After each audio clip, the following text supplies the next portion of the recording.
It was a great trip to Peru for Team USA. Everyone into the water. Double gold achieved. A brand new counterattack coming up next.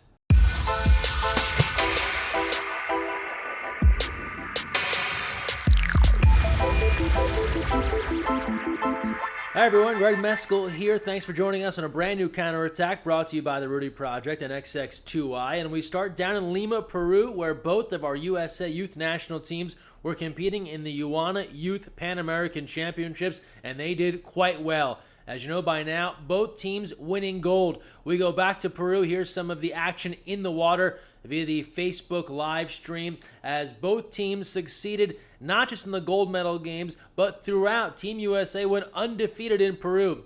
The USA men went 6-0. They defeated Brazil 6-5 in the final. Tommy Gruel had 2 goals. Anthony Rethens, Daniel Rowland combining for 6 saves there as the squad gets their medals after the big win. Over to the USA women, they did likewise, blitzing the field, going 8-0 with a 9-7 win over Brazil in the final. Jenna Flynn with 2 goals and Caroline Stern adding 10 saves in net. Team USA getting their medals. Both teams all smiles after winning the championship in Peru. Again, a big congratulations to our USA teams. From the pipeline teams, we go senior teams. Before the FINA World Championships can get started this weekend in Budapest, both of our senior squads were gearing up in pre-championship tournaments. For the USA women, add another trophy to the mantle place. They win the Vodafone Cup in Hungary. Going 3-0, they defeated Hungary in the final 10-8. Rachel Fatal netting 3 goals there. For the men, they were in Syracuse, Italy, where they took part in a 3-game event, unfortunately losing all 3, but did get a chance to gather for a group shot here, taking part in some yoga in an off day, all part of the prep for the real games that start this weekend at the FINA World Championship in Budapest, Hungary. And now let's look at the rosters for each team announced this week. First, for the USA women, they are the defending champions at the World Championship, in addition to every other event. This year, they'll bring 7 returning Olympians back from Rio, joining 6 first-timers. Little quirk there, Aria Fisher is a returning Olympian, but this is her first World Championship. As we take a look at the roster, Elise Williams did make the 2015 World Championship team. Newcomers at the goal position, Gabby Stone and Amanda Longan, brand new keepers for Team USA when it comes to the World Championship scene. Team USA opens play on Sunday against South Africa. That game will be broadcast on the new Olympic channel. It'll air at 5 p.m. Eastern, 2 p.m. Pacific on a delay. More information on the broadcast schedule to come. As we look now at the USA men, same situation in that they bring back 7 returners from Rio. We also see Chancellor Ramirez. He made the 2013 World Championship team. He's back at a World Championship here in 2017. For Team USA, some familiar names at the goalkeeper position with McQuinn Barron and Drew Holland. Both were part of the training squad, and of course McQuinn, an Olympian in 2016. Some newcomers, the high schooler Marko Vavic makes the squad. And also we see a couple of Cal Bears and Johnny Hooper and Nick Carnelia, among others. The USA men start the 17th against Croatia. We'll have TV information on that as it is announced. And here's a look at the venue, courtesy of Dale Newberger. This is where all the action will go down. We will keep you updated. Live counterattacks coming from Budapest over the next couple of weeks. Now we turn to age group water polo, and as important as the FINA World Championships is worldwide, what about the Junior Olympics here stateside? It's the world's biggest water polo tournament, and it's coming up next weekend. So starting not this Saturday, next Saturday, athletes from all over the country will converge on Orange County, California for the JOs. Don't forget, get all the details. usawaterpolo.org/Junior Olympics. We'll be telling stories throughout the JOs. Looking forward to profiling your club. Before JOs, the U.S. Open this week. There's water polo going on everywhere. The U.S. Open heads to Berkeley, California. Some of the top women's club teams in the country getting together at Cal Berkeley. 2 courses running at the same time. We'll have live streaming of all the games on Saturday and Sunday at the Speaker Aquatics Complex. Live stats of all the matches via the Fosh. Make sure you visit usawaterpolo.org to get full schedule information. Here's a look at all the teams that are taking part. And you can see a lot of the college teams represented here via their clubs. Some big-time talent is going to be in Berkeley this weekend. Let's head on up to Stockton, California for the Golden State Invitational, which wrapped up this past week, and all kinds of great action going on. Here's a look at some of your champions. In the 12U mixed division, Davis coming up with the gold medal. 14U boys, it was all CC United. The A squad beating the B squad 15-2 to claim gold. Davis water polo winners in the 14 under girls division.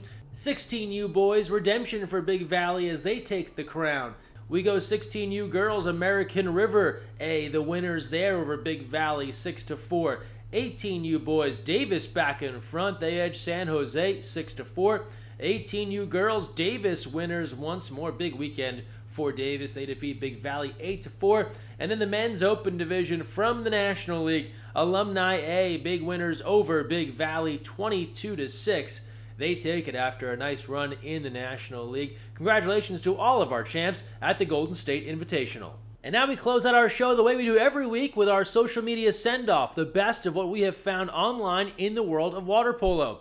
Don't forget to get involved. Use the hashtag counterattack and you can contribute. We start off first with high praise for one of our UANA Youth Pan Am gold medalists, Paula Dominguez Castro. She's from Hialeah, Florida.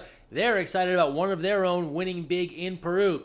From there to the U.S. Club Championships, the Laguna Girls Twitter account sharing this and using the hashtag counterattack. Nice job. They took first place in 2 different divisions. Now we go to Flop Friday. It was a big week for Flop Friday. A lot of submissions. First up, Big Valley on the scene with this submission.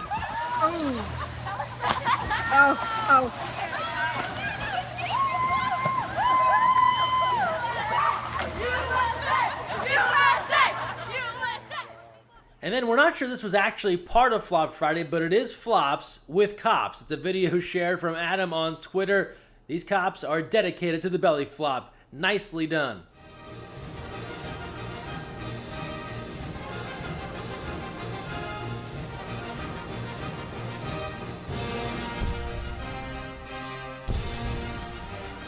From there, we go back to the Golden State Invitational, where Davis water polo was getting in on the Flop Friday scene.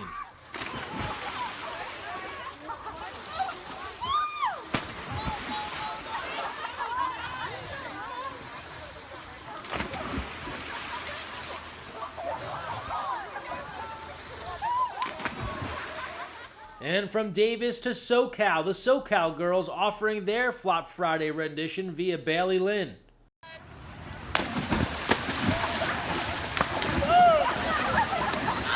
It's hot all over the U.S., and Northwood Water Polo decided to beat the heat going Flop Friday in their clothes.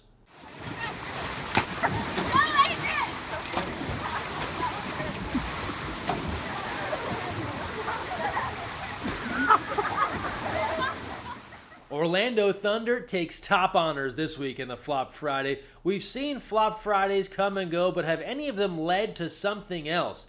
This time it does. Orlando Thunder going Flop Friday into a swim set. Nice one, Ben.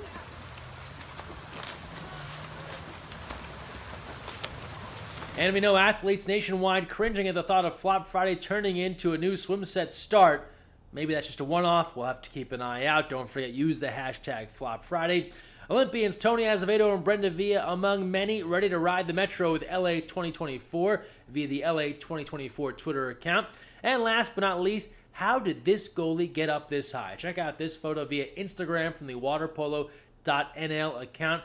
Off the bottom, insane leg strength. We're not sure. Give us your thoughts in the comments.